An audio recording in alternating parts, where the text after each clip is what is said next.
Welcome to the OC. I'm Phil. It's my co-host Corey, and today we're talking about Eddie Munster, Right. Yes. or the Munster family reunion. Yes. That's right. Because these were events of historical significance. Eddie Munster and that's right. Yes. The Eddie family reunion. No, or it could be, what is it called, Corey? The Munster Rebellion. Munster Rebellion, baby. Of 1534, which in Germany. Not to be, yeah, that's right. Not the Munster Rebellion in Ottawa, because we have an area called Munster. I don't think they've gone. No, those farmers haven't gone crazy yet. This was a funny one. I mean, not if you're in it. Perhaps, yeah. Not if you're part of the rebellion.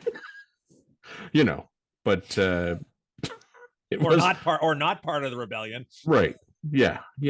But so why don't you set the scene? Why don't you start us off with the Anabaptists and the which I didn't know were Quakers, like our ancestrally. So Anabaptists came about with the whole. So you had a bunch of sects that offshoots of essentially the Protestant Reformation that happened when Lex Luthor went off and nailed the kryptonite to the front of the church and said, "Hey, guess what, guys? You're being baddies."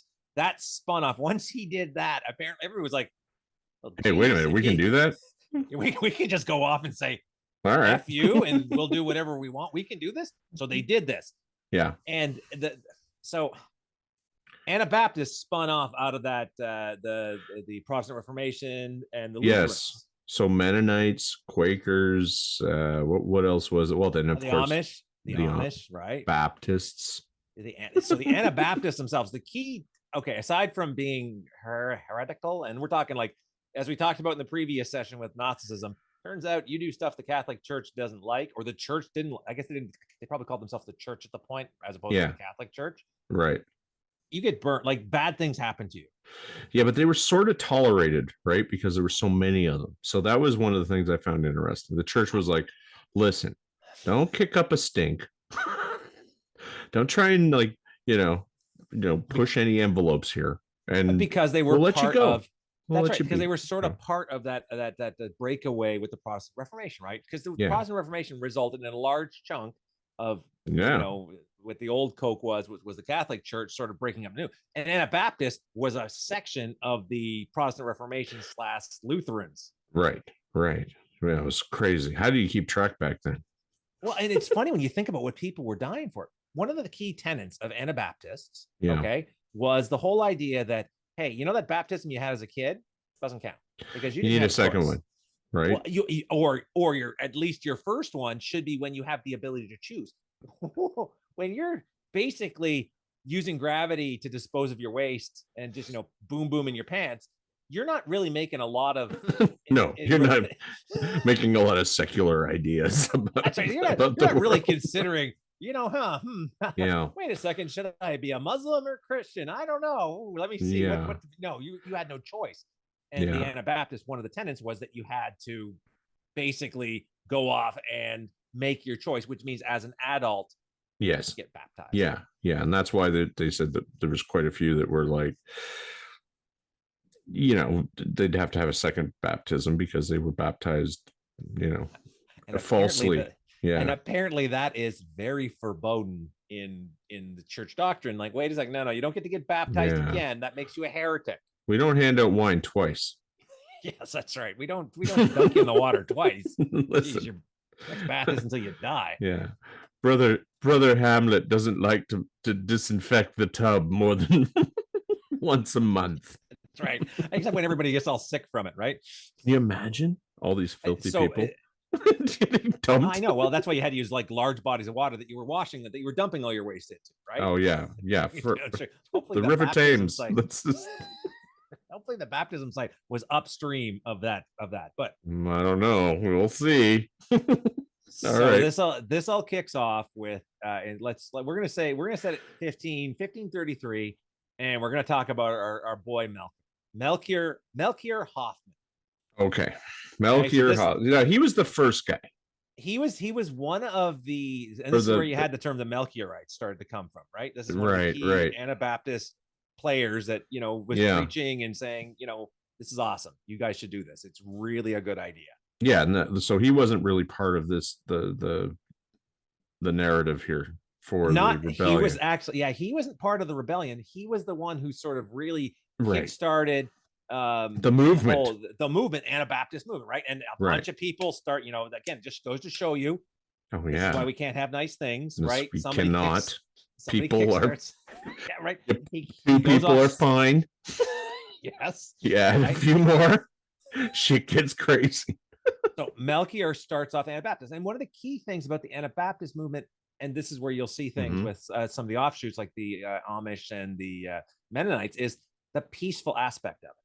The and whole stellar idea, beards, I must add. Yeah, exactly. Like they're rocking those beards. Like I don't know what their beard maintenance routine is, but it's got to be extraordinary to get that straightness. The straightness and the luster. I'm like the luster, the shimmer. I think they use cow's milk of some sort. That's right. All right, Marianne, I need you to do my beard maintenance routine. Yes, the wives are very involved. My wife's always coming at me with scissors. That's right, to shave. And then they realize you have no chin. You're like, damn it, where's my chin gone? What's that joke about underneath Chuck Norris's beard is a fist? Because that's just that's right. Okay, sorry. Continue. So Melchior goes off. He starts the Anabaptist, and he kind of starts things, but then he winds up dying in prison. He gets arrested. Like most good, you know, religious leaders who try and sway from the cloth. But he also believed the end was coming. So he was saying, "Hey, the end was nigh." Yes, the end was coming. This is always a common thread. By the way, people, get your shit together. The end is coming. Except for us, who are the believers. Yes, correct. That's the important part, Corey. That's the important part. Yes, that's right. The end if we're all going to die, it doesn't matter.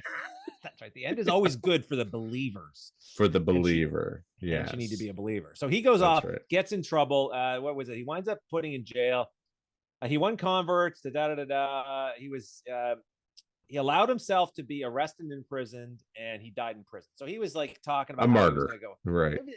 Exactly right. And so this is where things start to kick off, right? So he believed in the concept of New Jerusalem. Apparently he was wrong with where he went to being New Jerusalem, which, by the way, if you ever get a chance, look at what the definition of New Jerusalem is. They are very specific, apparently, in the book of Revelations, or one of the things talking about what it is and how many cubits. It's like when they build boats.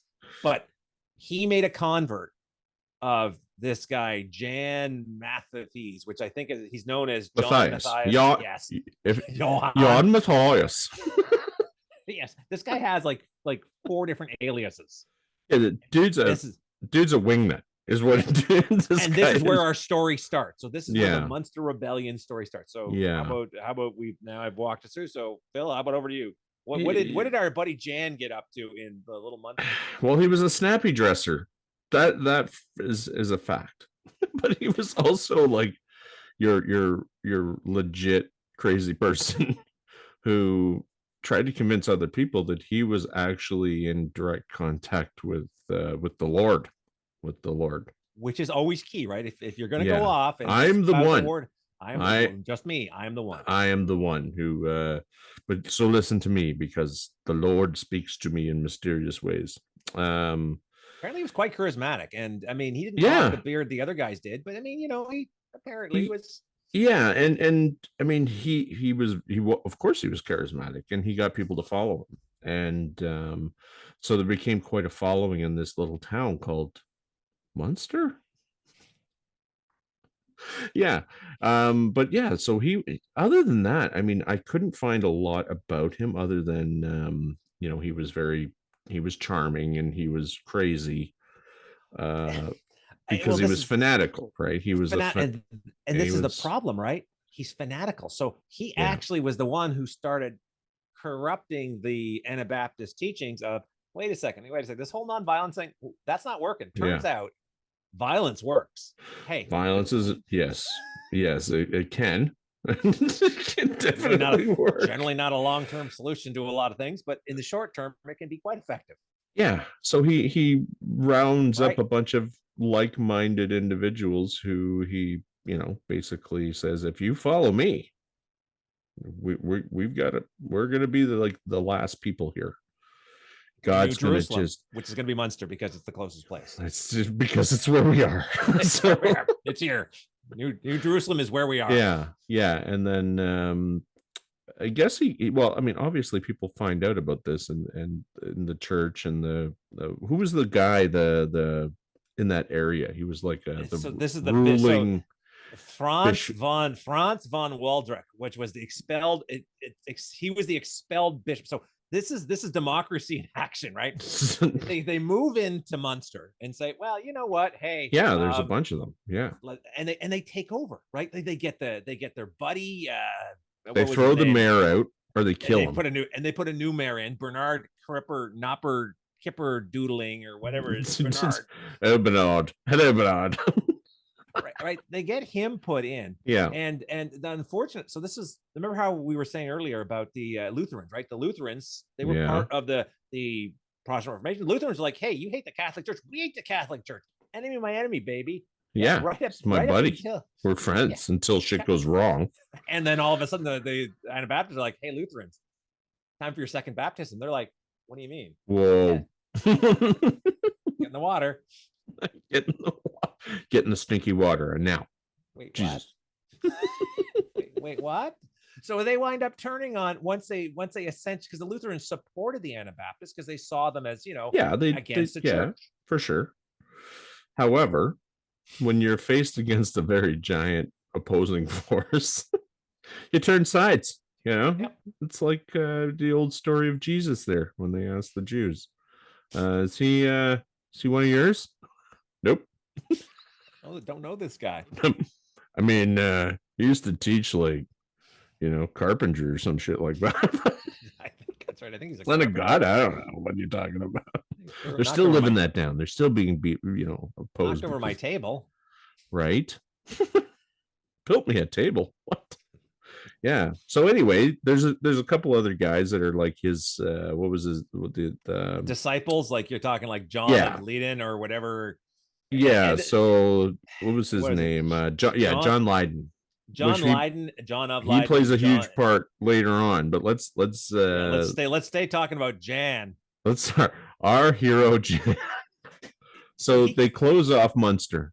That's right. They've expelled the Prince Bishop. They managed to take over. They stacked the city council. That's right. They got their guy elected mayor, and they basically said, "Hey, guess what? You know what? We should share everything."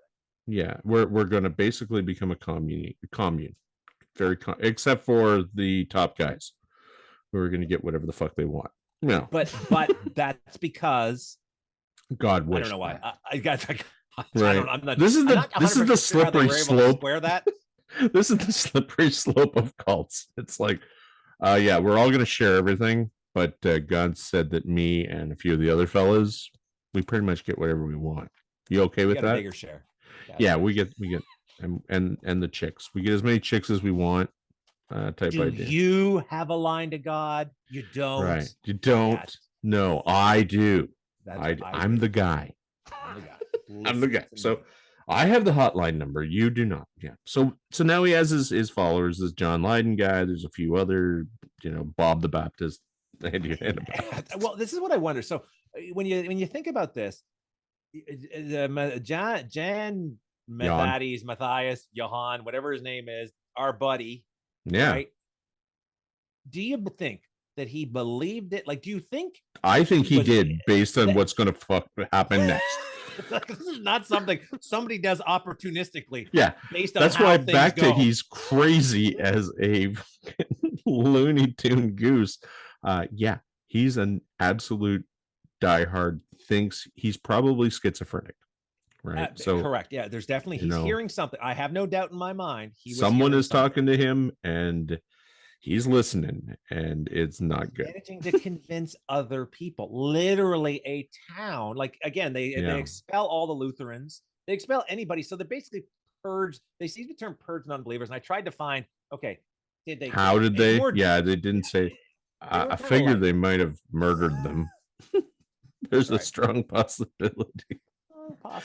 There's probably a lot of people dead. Now, they did drive a lot out, right? Yes. But it's just, you can imagine, think about your situation. Imagine if your city is all of a sudden, hey, guess what? We're going to go I don't know. Well, yeah, I mean Buddhist. And are you Buddhist? Okay, guess what? You're not. Well, you got to leave. Well, why do I have to leave? Because you're not Buddhist. Because you're not Buddhist, yeah, and that's the thing, right? Is that these guys we don't get the full history because no one was there that lived.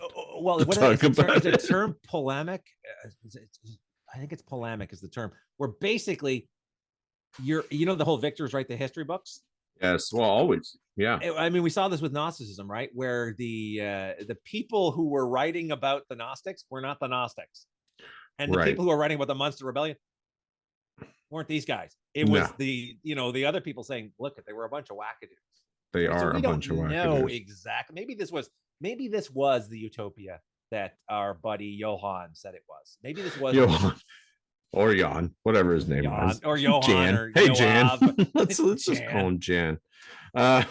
So what is it? Charles V, the Holy Roman Emperor, basically, the guy with the Holy Church or whatever the fuck it was, says they need to deal with this. And why do they need to deal with this, Phil? Because what example does this set that, hey, guess what? The church is weak.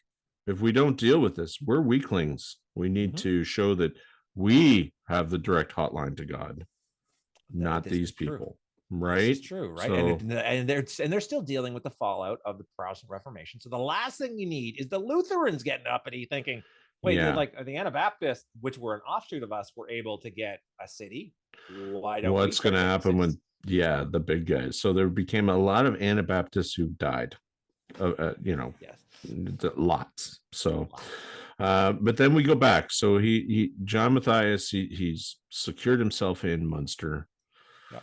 They've secured the walls. All is good. Right? He's got a professional army. Oh wait, no, he doesn't. Nope. He's got farmers and farmers on the walls, a baker, and that's candles. And then he becomes surrounded. Yeah. Under siege, right? Which is the traditional model of warfare in the era. This was a walled city, so they would go off and they would besiege the city, right? So they surround it, and they're actually doing pretty well. Like, honestly, the fact they were able to consistently drive off, this shows that only the people left were the hardcore believers. Like, these are the people who were fighting to the death. Well, they were a lot of Dutch, just so you're aware. Fair enough, and that has to do with Dutch are tough people. They make wonderful chocolate. They make chocolate and beautiful shoes made of wood. But yeah, and you're not wrong. Like they basically, well, here's the thing, is that there's lots going on. They're surrounded. They have nowhere to go. And they're going to still run trying out to of send food. people out. Remember, they were one of the things they were still sending people out. Like they would have people, because one of the challenges with sieges is it's really hard to keep people from getting out if you don't want to. Like, lone individuals can get out. So they had sent people. So, for example, people had gone out, and the hope was, we'll get all the other Anabaptists, get them, and then they'll come in as this divine revenging army. Yeah, it did not happen. No, because you're surrounded. Also, yes. And if you did manage to run away, there was a real good chance nobody was coming. Correct. So what did our hero Jan do? What did he decide to do? Like fairly early on in the siege. And this is where it gets kind of interesting. So I read a couple different things about this. So first off, he apparently fundamentally believed he was Gideon from the Bible. Almost definitely. Those who aren't familiar with Gideon, and I want to say it's the Bible or the Quran or the Torah, sorry.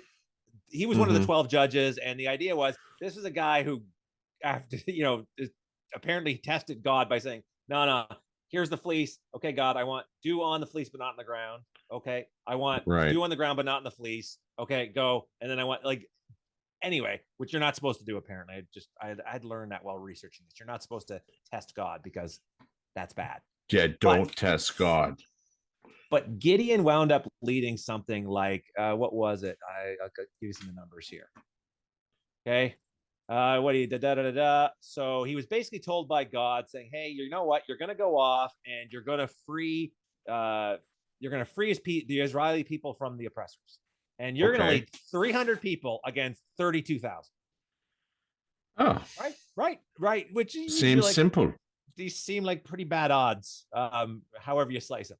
Anyway, he was successful, Basically, he relied on God for miracles. So you can imagine what's going through Jan's head right now. Who thinks he's Gideon? Right. And well, he thinks he is. He thinks he is. He's New Jerusalem. He's like, check, got New Jerusalem. Apocalypse is coming. So Apocalypse is coming. The end of days is here. It's here, baby. Like, so what does he do? He says, I want to take 25 or so of my best farmers and horses, and we're going to ride into the army and slay our enemies dead. We are, yes. And this is where some of the things I read were interesting. Okay, so our buddy John Lennon there, John of Lennon, yes, John of Lennon, right? Who's his, like, one of his disciples, I guess, or apostles, whatever you want to call it. Yeah, soon to be replacement. He convinced Jan that this was like, he really fed Jan. Why wouldn't you? Okay, Jan, you should do this. He's like, Jan's like, I think I should just charge out there and kill them all. And you're like, yeah, I think that's a fantastic idea. Who's your second in command? Hey, Jan, just out of curiosity, if anything happens to you, who becomes King David? Right? Me? Oh, you should do that. Jeez, you shouldn't. Yes, Jan. Demonstrate your faith by doing this. So it goes as well as one can expect when 25 men engage an army of it was a couple thousand, like at least of hardened soldiers. These are guys that have fought battles everywhere throughout Europe. Yes. Crusades. But couldn't take the walls. So this is the sad part. They could not take the walls from farmers. They had done a couple of I don't know if they tried.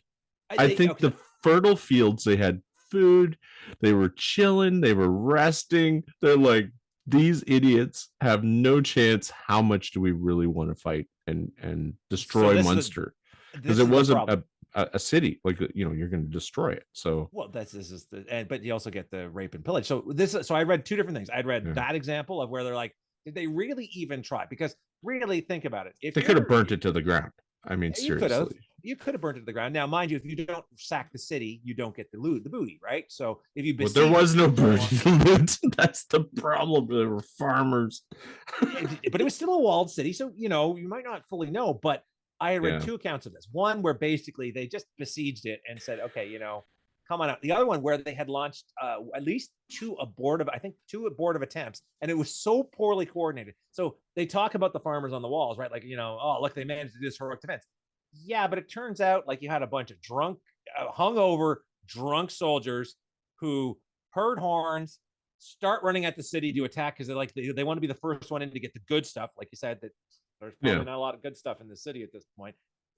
And essentially they attacked piecemeal instead of as a coordinated unit, got driven off, I think twice. And at that point they're like, okay, let's settle. All right, let's just wait it out. That makes sense. It makes sense. And when you think about that, if they had these two really terrible attempts, like, look at our farmers held the walls against these veteran soldiers. Clearly God's on our side. Hey, you should go out, Jan. 25 guys. Look, 25 of your best farmers. I think it was 3,000 men. Was it 3,000? I think so. I have it written down here as 3,000, but they were it was not 20. It was not 100. Now let's also mention Jan is 55 years old. Yes, and does not have a lot of combat experience. He was a baker in the 1500s. That's an old dude. It's an old dude. That's not now. 55 like now. You can still swing a hammer or an axe, but no. 55 back then. You've lived some life. That's the new 80 now. Yeah. So like Jan, you know, he's like riding a horse, like, oh fuck, my arthritis. Oh god. And they bolt him in armor. Like they give him armor. What they had, there wasn't a lot. Here you go. Well, that's our armor. Now imagine being the guys that get selected to go out there. You're like, I'm gonna pass. But this is the thing. You wonder at this point. I would think the only people left in the city are those who are like the Jonestown believers. Yes. Yeah. Right. Like you got to think, like, oh my God, this is an honor. Whereas, Phil, you and I would have left. We'd be like, no, we're out. Yeah, wait a second. Your plan is to seize control of the city and then I'll take my chances with the 3,000 dudes outside by going, I'm really sorry. I'm really sorry. By the way, yeah, exactly. I was held hostage the whole time. I'm very Catholic. And can you give me some, because remember at this point they also got kind of desperate, right? So anytime a siege happens, even if you're prepared for a siege, unless you got relief coming, it's just a waiting game. Like no city is fully self-sufficient. So no, and that's that they certainly were not. So he drives his soldiers out into the Fellowship of the Ring. The Fellowship of the Ring goes to Mordor, and they are slaughtered. Not just slaughtered, they are literally cut to pieces. Yes. While all of the followers on the ramparts are watching. So and you can imagine what that's like, right? Like, ooh, like you don't need to see the slaughter. You could just see the face of the fiddler, like, oh god. Yep, I had a feeling this was going to happen. That's right. Yeah. So then our new hero, John Lennon, John of Lennon. That's right. John of Lennon. He goes, I had a dream last night. I had a dream, and God talked to me. Now I have the power of whatever. And yeah. So and he says, I'm David. He says, I'm the new king. I am King David. I will lead you to awesomeness. And you know what? The first thing I need to do is have lots of wives. That's key. It wasn't like we need to figure out food and a few things. No. Listen, us men can have any of you women that we choose. And yeah. So what does he do for the next 8 months? He basically takes 16 wives himself, and then all his dudes can take as many wives as they want, and gets himself some stylish thread. So this is also key, right? Where everybody else, like this comes back to your point about. So this is where I think things started to become opportunistic, right? Where where Jan, for example, was crazy. Jan's a lunatic. Jan believed everything. He's an honest lunatic. He's an honest lunatic, right? Yeah. Like he's believing everything he's saying, thinking, doing. Yeah. And then this new dude, John, is like, hey, this communist shit doesn't work. We're going to doesn't work for me. Yeah. So here's what I'm going to do. Because he knows they're dead.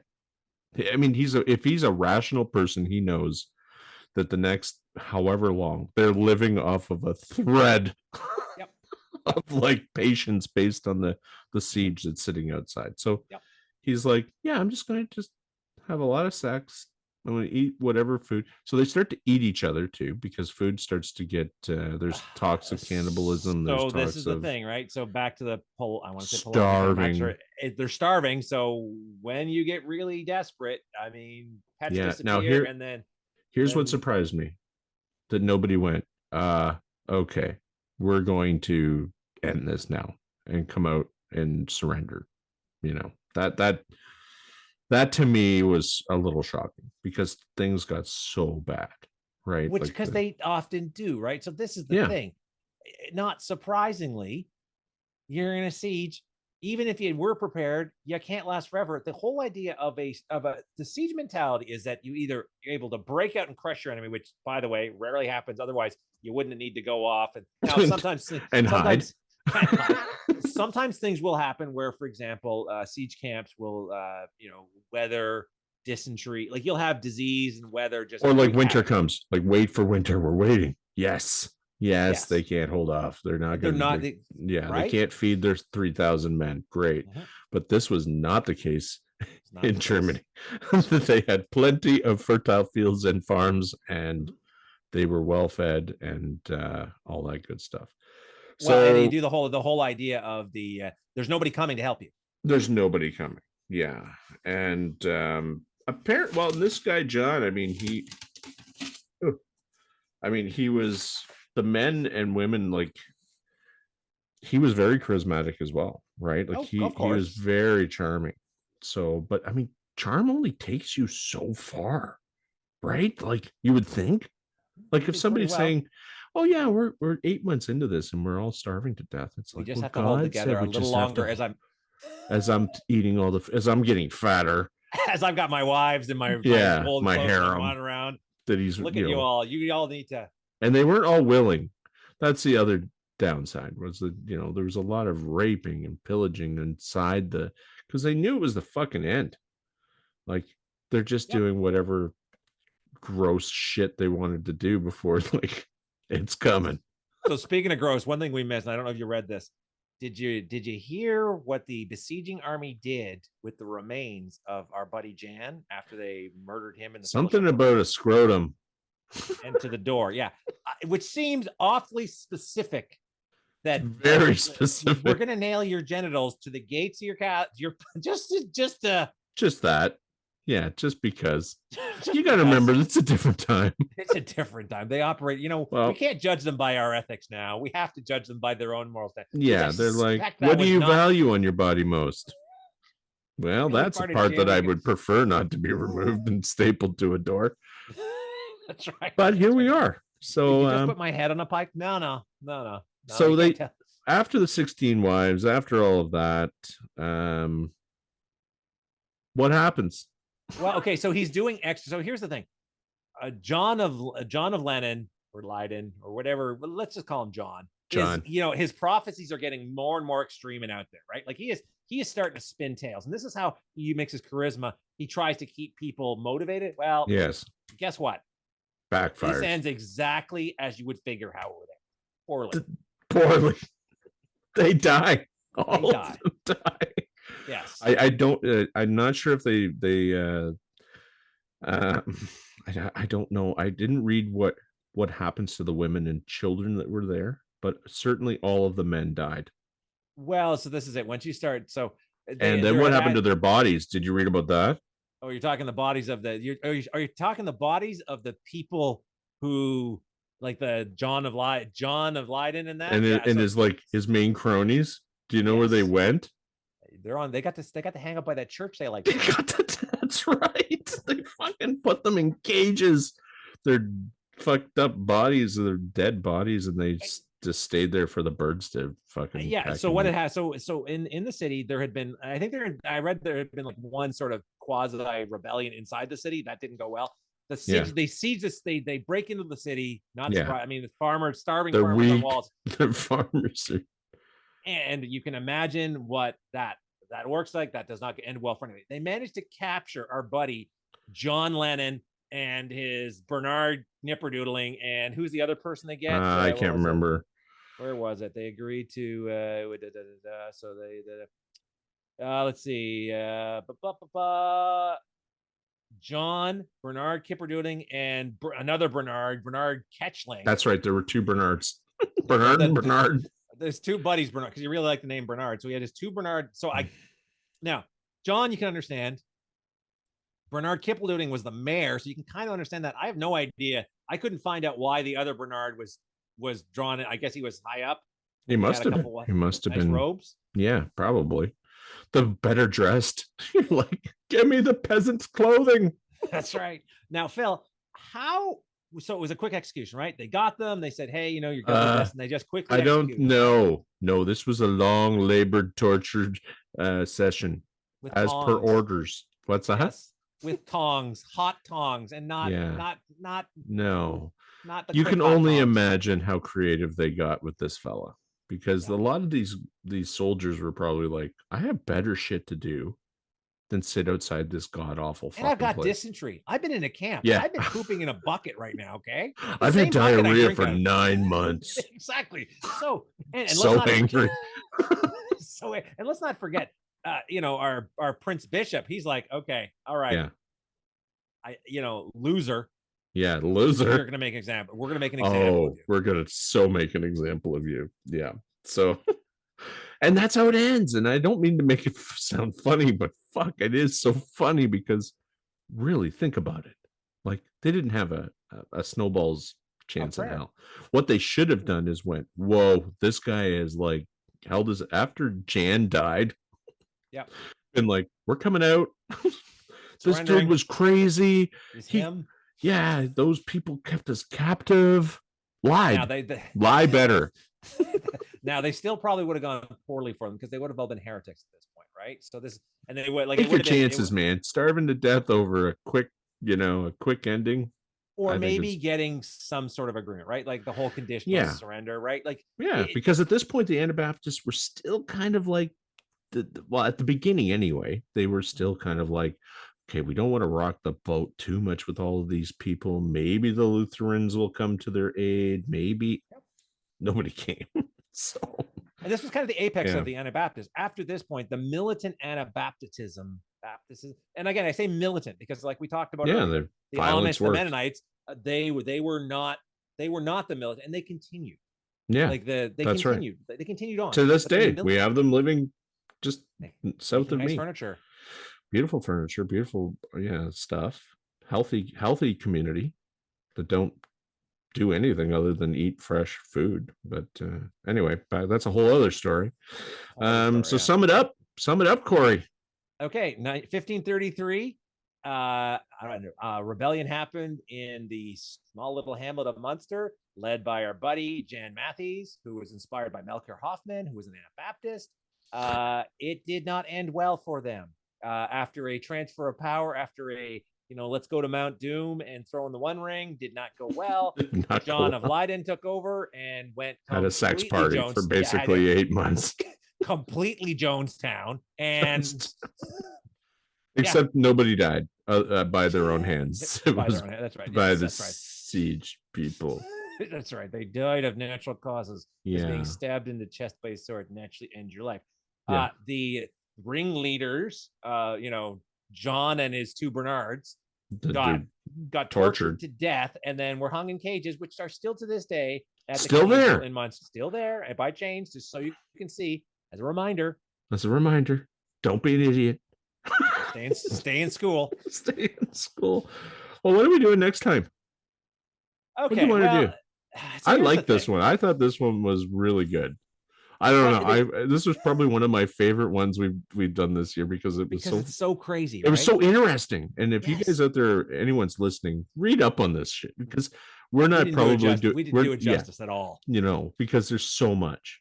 It's so funny. It's not funny, I guess, but it's funny. Not funny. It's funny as in like funny weird as opposed to funny hot. Like you're looking at it going, what the hell? Like you can't make this stuff up. Now, again, take it with a grain of salt. The people reporting on it hated these people, so of course they're going to make them all to be a bunch of Looney Tunes. But even if half the stuff is true, it's still hilarious. Anyway, what are we doing? Okay, so we have a choice. So we can stick with the common theme. So we could say do Spanish Inquisition, or we could do brain-computer interfaces. Oh, let's do that one. I like that one. Yeah, because that's big in the news right now too. I'd like to learn a little bit more about that. All right. Yeah. Okay. Done. Brain interfaces. Brain-computer interfaces. Like Elon Musk. Totally. Yeah. Neuralink. Think Neuralink. All right. Well, thanks for watching the OC. I'm Phil. This is my co-host Corey, and we'll see you next time on Neuralinks and the brain and all that good stuff. Bye now. Take care, folks.